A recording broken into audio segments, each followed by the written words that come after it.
So Ryan, I don't know if I've ever told you this story, mate. I'm sure you've told me your stories, Colin. We've been doing this for 5 years, so I've heard all your stories. In fact, let me tell you your story. So, no, I'm sorry. Go ahead. Go ahead. When I was back in corporate life, so Yes. this is 20 odd years ago, I will always remember that it was a strange situation, and I'm sure that many of the listeners can relate to this. But strange situation, which is you apply for money, Mhm. in the budgeting process. You say what you want to do. You then get a load of money back, and it bears no resemblance to what you actually applied for. Okay, and then with this company I was with, even though you were given it and you were given budget responsibility, you then had to go and present it to a financial group to see if you could spend it or not. Okay, After they'd already earmarked it for you. Oh yes, a very efficient process. Okay. So I'm doing customer experience work. So this is towards the end of my career in the corporate world, and I've gone back and I've presented my thoughts on and why I needed to have some money to do it, or the money that they'd already given me, but I'm asking why you needed to have some of your money. Yeah, to be honest, it's exactly like dealing with Lorraine, my wife. I earn the money, and then I have to ask her if I can spend it or not. And then after she says yes, you need to then present the specific case for what you're going to spend it on. And then she says no. So anyway, so I present this case, and they said, "Nah, not going to do that." And I went, "Well, why not?" Okay. Anyway, long and short of it is I came away from there and I thought, what have I done wrong? Okay. And I then went back and I thought the thing that I've done wrong is that the company is really solely interested in cost savings. Yeah. Okay. So what I need to do is I need to present this as a cost saving exercise rather than a we need to improve the customer experience exercise. So I went back there and effectively asked the same things for the same thing, but framed it in the way of, look, if we do that, that's costing us money, that's costing us money, that's costing us money, we can save money there, we can save money. And guess what? They said, yeah, we'll do that. It was the same bloody thing. It was just put in a completely different way. Yeah. Well, you and I have done a podcast recently on the importance of context and framing and perspective. Yes. This is a great example of that. Yes. I'm sure that of the skills that you thought you would need to be successful being a customer experience leader, convincing other people in your organization to let you spend money was probably not high on that list of what you anticipated. But it is super important. That is a unique skill you have to develop to be successful within your organization. Yes.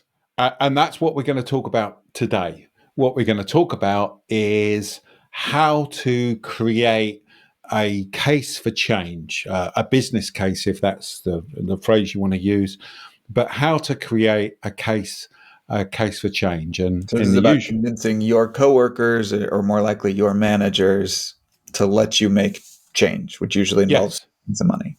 Yes. So I guess the situation is you're in the job of customer experience. You now want to go and present to whoever it is, your boss, your committee, whatever it may be, even Lorraine, my wife, and you've got to present this case, and you've got to, how do you do that? What are the things that you need to think about? Yeah. And what are the tips and tricks of doing that? So sounds good. Great. Okay. So we've done this in the time-honored fashion, which is that Ryan and I have created our own little lists. So we're going to just go through these one by one. So the first one for me is you've got to have a clear objective. Yeah. So what are you trying to achieve? What's the goal? What's the outcome that you're looking for? Yeah. and you've got to put it in the way, and building on my story at the beginning, of something that's going to interest your audience. Yes. Because if you don't, and it's just of interest to you, then it's not gonna fly. So what's the goal? What's the objective? What's the outcomes you're looking to get, and put it in their language, basically. I think that this most often is a problem of, again, of perspective. I would suspect that most of the people who are creating these business cases know what they want to achieve. Like they understand Yes. what the goal is. And I think that sometimes when it's obvious to us, we don't make sufficient effort to explain it to somebody else from their perspective so that they'll get it. Like, well, obviously this is so that we can improve customer experience and therefore make the company more successful. And we kind of like leave that part out of the proposal because it's too obvious to explain. And so therefore we're just going Yeah. to get to the meat of what we want. Yeah, and building on that, I think it goes back to, we did a podcast a few weeks ago, didn't we, where we talked about context. Yeah. Okay. And what lens are you looking through? And I let me be very clear. In my career, I've made this mistake, but I think the danger is that you go and present to people thinking they understand what Yes. you're talking about. Yep. They are coming from the same context, or Yep. looking through the same lens that you're looking through. And it's obvious, isn't it? I mean, Yeah. it's obvious that we need to improve the customer experience. Yep. And it's obvious that there's going to be a revenue benefit. You may not be able to necessarily articulate exactly what it is, but it's obvious. And, any idiot would be approving this. And I've been there and thought that. And hey, you're an idiot, so why don't you approve this? Right? That's the second part of that meeting. So. Yeah. But yeah, it's and maybe I can add one. Maybe I'll do my usual bit of come up with a list and then add things to the list as we go along. It ideally, what you've actually done is you've actually spoken to the people who you are trying to the stakeholders, and you've already worked out where they're coming from, and have put the business case in that context. So to go back to my initial story, I could have actually saved a lot of time if I'd have gone round and seen each of them and thought to myself, actually, all they're interested in is cost savings. And therefore, I'm just going to put this in a cost saving way. So anyway. So a clear objective, and make sure the objective aligns with the objectives of whoever you're running this past. Yeah, absolutely. All right. So from my list, don't neglect the overwhelming persuasive power of numbers. So correct. When we're presenting a case like this for change, we can bring some logic, we can tell some stories, we can talk about our goals, but nothing will be more persuasive, especially usually to the numbers people that we need to run it past, than a spreadsheet explaining where these costs come from, what they're going to be used for, where it's going to go. So always make sure when you're building your business case, include your data, include your research, earmark where all that's coming from. Build the case based on data, not just based on logic and goals. Yes. No, and that's a really, really, really important one. Did you hear how efficiently I went through my one as opposed to your one, which turned into two? Well, the issue now, mate, is you've got the data to prove it, so I can't argue with it. That's right. But no, that's an important one, and I think the other thing I would build on to that is it's clearly that when you then start breaking data down, okay, so customer research is critical here, okay, but most organizations, particularly in the environment that we're in now, are looking to cut costs. Yeah. So one of the things that I find quite surprising is how people don't think laterally about the costs. So, Yes. and let's talk automation for a moment. But if you're making a business case about automation, then clearly one of the things that you Like, for example, if one wanted to replace one's podcast co-host with an AI engine, hypothetically. yeah. Yeah. Well, go ahead. Finish your thought for now. You've put me off now. How can you do that to me? How can I be replaced by some type of computer? Probably fairly easy. There you go. But so the key part here is if you're starting to look at the data, is not just looking at the costs, but if you're going into automation, okay. I finally got back onto the thread of what I was talking about, which is automation. Is you may be including a reduction of FTE, full-time equivalents, okay. But have you thought about adding in there the recruitment costs of those FTE? Have you thought about adding in there the training costs of those FTE? So really think about it. And the other key that I think really helped me was on the data is get finance to sign it off. Yeah. Okay, get finance to actually input a lot of the data, because if you get them to do it, they can't argue with it. Oh, that's great. Yeah. Oh, that's really good. Yeah. So, okay. My turn, isn't it? Your turn. Yeah. Okay. So this is one that you'll know is a hot topic for me, which and this is one of the reasons why. For those of you that listened to the American Customer Satisfaction Institute session we had a couple of weeks ago, you'll know that customer experience is at a 17-year low. And the other interesting stat that I've repeated lots of times, but I'm going to repeat it again, is between 2010 and 2019, only 1/3 of organizations improved their customer experience. And this is the reason why. And it is basically, in my view, that people do not think enough about the return on the investment that they're going to make. And that, without that quantification of, if we do this, we are going to get that. Yeah. And then the measurement and the proof of, yes, we've managed to get that, I think, that's a big reason, particularly, again, if you're going up against some very numbers-driven financial people, you've got to show the logic of the numbers and the return that you're going to get. And too many customer experience people do not talk about ROI. Yes, absolutely. I think it's a super important one. Again, especially if you're going to have to get this approved by numbers people. The return on investment is absolutely crucial. Absolutely. All right. So my next one is actually one that you brought up with your initial story, and I think it's one of the more important ones on this list, which is that we need to take the perspective of the people we're trying to convince. So it's not enough to come up with a great idea.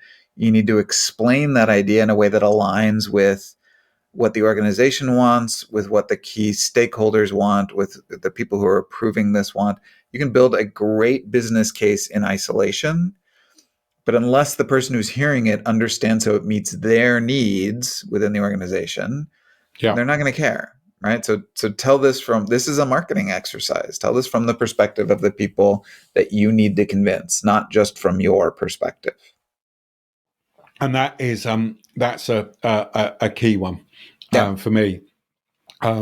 You need to find out it's virtually, again, the way I considered it was, how are people going to get bonused? What are their objectives? Yeah, that's a great way of framing this. Yeah. What keeps them up at night, and how can I show that if they give me their support, that this program will help them deliver that? Or if it doesn't, I need to understand that, because that ties into my next one, which is about understanding the politics Yeah. and the biases that Yep. go before this. So, you know, I've worked and both in corporate life and since with Beyond Philosophy in some very political organisations, and it's that classic phrase, isn't it? Of keep your friends close, but your enemies closer. Yeah. So you need to understand the politics that are underlying this decision. I always remember presenting once to a board of a retail organisation who shall remain nameless, and I'll be surprised if they're a famous organisation, but I'll be surprised if they're around in a few years' time. And the politics that was happening within the room Yeah. when I was presenting was just awful, and they rejected the proposal that the marketing SVP was putting up and we were effectively delivering. And the only reason they did it was because of politics. It wasn't for any other reason other than politics. And, unfortunately, as you get further up in the ranks, then the politics get worse. And particularly if you're then running a big program and you're requiring change, and that is going to impact those individuals, then you can expect that. So, building on your point, you've really got to make sure that you understand the politics and the motivations that people have. And whilst certainly, bonus and things like that can have an effect, it's not going to be the answer to everything. Yeah, no, I mean, this is kind of the ugly side of it, but it's also very practical. Again, you can Yes. build the most beautiful business case possible, but if you want that business case to succeed, you need to look outside the case itself. Yes. So, like, who are the people that you need on board with this? You and I have talked about this, and we've talked about culture change within organizations. How, any change is going to promote resistance. Like, people, even in healthy organizations, people are resistant to change. They tend to like the status quo. In unhealthy organizations, it just gets worse, but it's true everywhere. And so you need to figure out, in addition to building up my case, who are the people that I need on board? What do they want from their perspective? Who are the people who are going to resist this? What can I do to persuade them or to get support from even higher up in the organization to kind of force their hand? But you can't go into that blind. If you want, when you were presenting to that board, it it didn't matter what you were doing. The fact that there were these political currents that were pushing against you, and that you were seen as being kind of aligned with somebody that was unpopular Correct. with other people, meant the business case that you were bringing was, kind of irrelevant. So before you invest your time and effort and energy, understand the political currents, and then also do what you can to manage them in addition to building your business case. And that sort of ties in, doesn't it, to, I mean, and rightly so, people call it stakeholder management. So, you've either got to work out who's on your side, how you can position things to get them on their side, or if they're not on your side, how do you mitigate that in some way? And to a certain extent, sometimes you just can't, basically, because somebody's got too much political power, and it's actually not even worth putting the business case in, which can be actually. I'm going to do my usual one of throwing in another. Colin. Another one, which is just, you got to be realistic about the time scale that you're doing it in. Yeah. So are we doing this and approaching this at the right time for the organization? So anyway, it's your next, I believe, from your list. Yes. So sometimes business cases are not compelling or persuasive because they sound like they were written by Pollyanna. It's just all upside. It's all rainbows and flowers, and everything is going to be great, and we'll all hold hands and sing songs around a campfire at the end of it. And jump together. In order for, I'm sorry? And jump together. And jump together. Preferably with jump ropes. We'll play some games of tag. It'll be great. in order for a business case to be compelling, it has to be realistic. And some of that realism comes from a risk assessment, of actually confronting this is why we think this is a good idea. These are the potential benefits, but also here's where things can go wrong. And so here's the risks that are involved, right? They might be Yep. industry-wide risks. They might be kind of global risks, like if we happen to hit a recession while we're doing this, or if our competition does this, or Yep. various things that could go wrong, and then your plans for mitigating those things, right? Sure.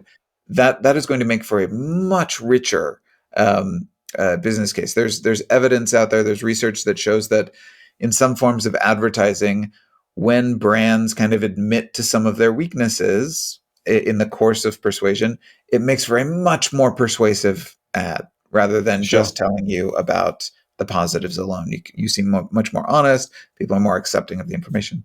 So as you're building out your business case, make sure to include risk assessments. Tell us what could go Yeah. wrong. Tell us what you're Yes. going to do about it. Yes. Yes. No, that's a good one, and is often missed.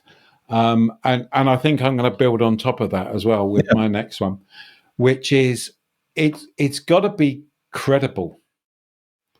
So the issue for me, again, if I think back to the cases that I've been involved with, and I've been at the other end of approving these things as well, but if when you're presenting all this stuff, you're looking at it and you're just thinking, this is the data that they're using, either the data they're using for this is just wrong, or the assumptions that they've made here just feel wrong. The danger is that you can walk out of there with your reputation in tatters, basically. Yeah. And you've really got to make sure that everything that you do is credible. And another good way that I've found to position this in the when doing this is just looking at best case and worst case, and presenting both.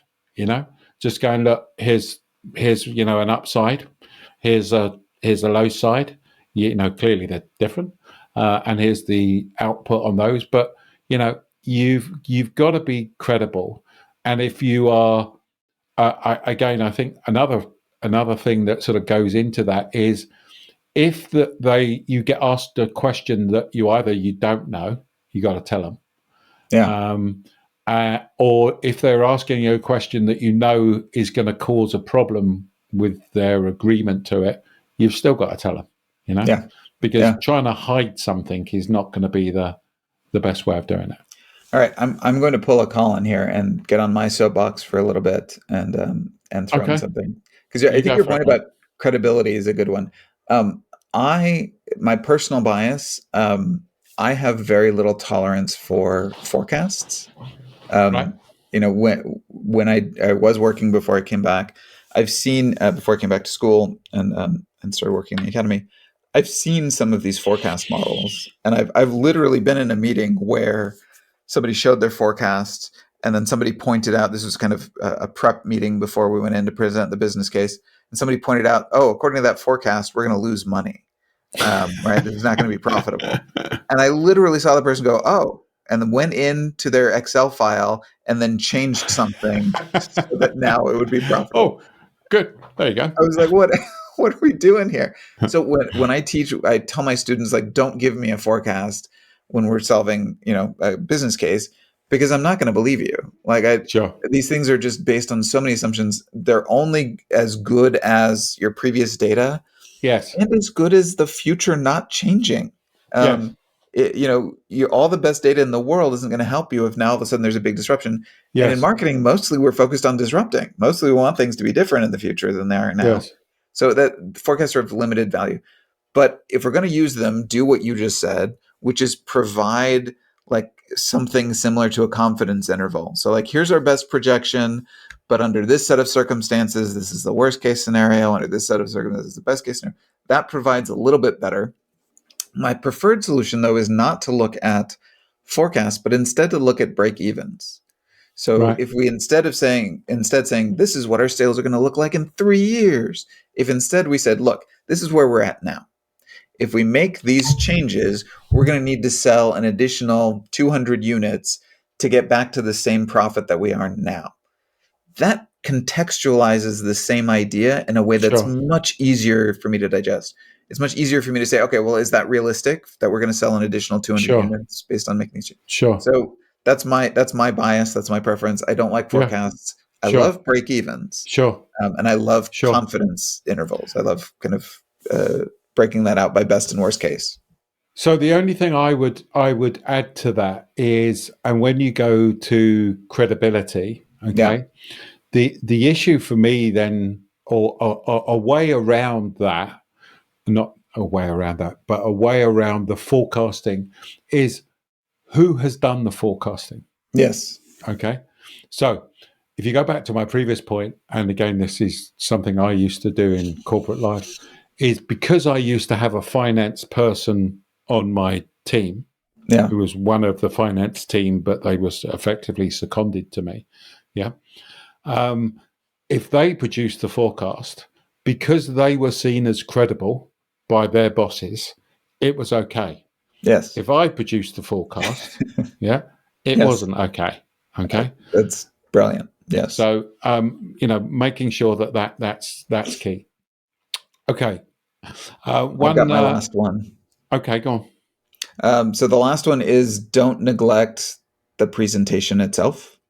Yeah. So you can come up with a fantastic idea, but if it is communicated in kind of a haphazard manner, if it doesn't look professional, if it looks slapped together, all of these things send a signal that you are not to be trusted, right? This goes back to credibility to a certain extent. That you haven't thought enough about this. One of my jobs that I had before coming back, I was kind of a junior man on a small team of people who were presenting a business case for expansion. And as such, I was in charge of the PowerPoint presentations. I spent so much time making them look pretty. It was noted by senior management. They said, these look great. And I like to think that was part of why it went more smoothly through, whereas some of these hadn't before. Like I did a thing where they had these various projections under different scenarios, and I aligned all the pie graphs from slide to slide so that it looked like an animation where you could see where there were going to be different financial outcomes. Very good. It was noted by the CEO. These little things, I mean, this is kind of a branding issue. Sure. But these little things matter. They make you look more professional. They make you look like you know what you're doing. And they inspire confidence and make people more likely to believe you and give you money. Yeah, no, I agree with you. In this world, being able to present and being able to present confidently is a key skill. And if you're standing up there, and this is wrong, but it's reality. Yes. If you're standing up there and you're presenting this wonderful case, if you don't do it in the right way, then you're going to, your credibility will be affected. So the thing I would make sure you do is that you practice and that you rehearse, and that you make sure that that you know what you're talking about, and that again is key. It sounds a bit strange, doesn't it? You know what you're talking about. How many people have I heard? In fact, last week I had one of our clients was presenting, or one of his team was presenting to me. I had about 4 or 5 different members of the team presenting to me on what they were doing to change. I have to say, one of the people that presented was awful.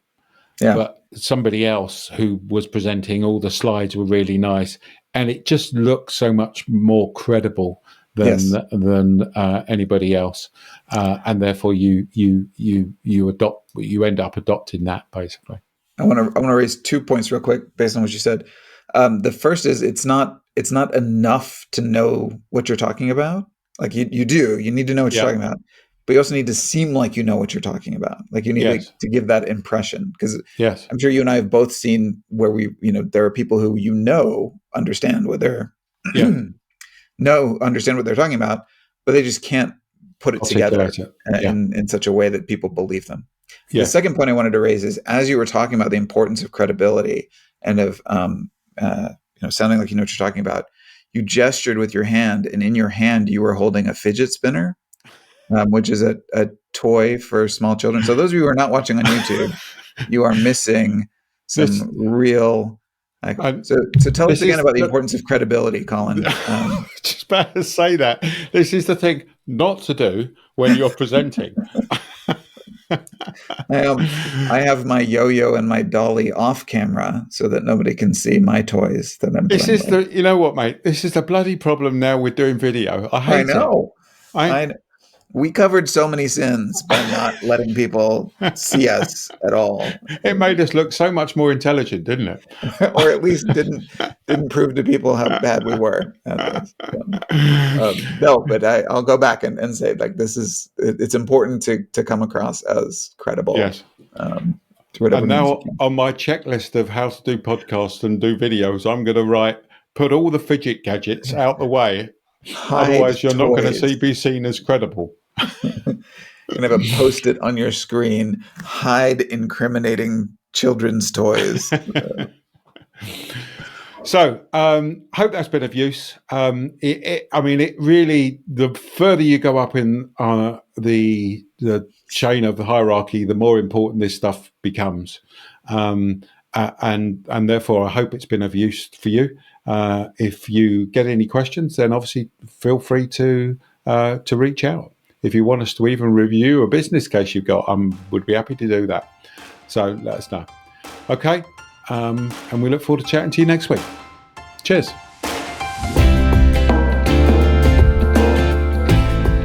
Thanks so much for watching. And if you enjoyed this video, please make sure you subscribe so you don't miss an episode.